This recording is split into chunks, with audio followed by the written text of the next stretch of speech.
பெருசு. நிஜத்துல மாதிரியே படத்துலையும் சுனிலும் வைபவும் அண்ணன் தம்பிங்க தான். படத்தோட தொடக்கத்திலேயே பெண்கள் குளிக்கிறத ஒளிஞ்சு பார்க்குற ஒரு இளைஞரை அடித்து வைபவோட அப்பா அந்த பையனுக்கு அட்வைஸையும் பண்ணி அனுப்புகிறாரு. ஸோ அதுக்கப்புறம் வீட்டுக்கு போகிறவர் டிவி பார்த்துட்டு இருக்கும்போதே இறந்து போயிடுறாரு.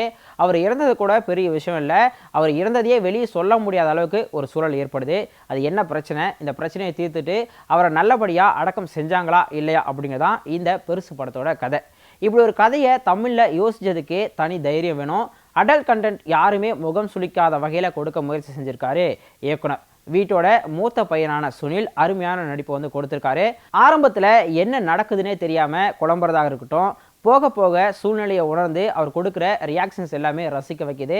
அப்பா கூட பேசாமல் போயிட்டோமே அப்படின்னு அவர் ஃபீல் பண்ணுற இடமும் டச்சிங்காக இருக்குது. வைபவ் படம் முழுக்க குடிச்சிட்டே தான் இருக்காரு. பாலசரவணன், ரெடின் கிங்ஸ்லி கூட இவர் செய்கிற லூட்டி முதல் பாதியை ரகலையாக கடக்க வைக்கிது. அதே மாதிரி அம்மா, அண்ணி சாந்தினி, காதல் நிகாரிகா, முனிஷ்காந்த், தீபா, ரமா, சுவாமிநாதன் எல்லாருமே தங்களோட ஒர்க்கை நல்லாவே பண்ணியிருக்காங்க.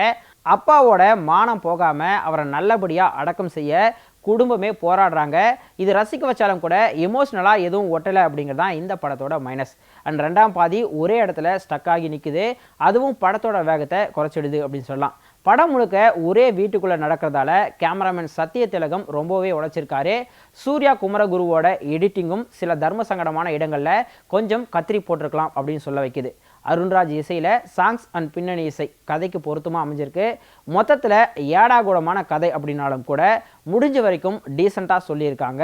இன்னும் கொஞ்சம் திரைக்கதையில் சுவாரஸ்யம் சேர்த்துருந்தா இந்த பெருசு இன்னும் பெருசாக வந்திருக்கும்.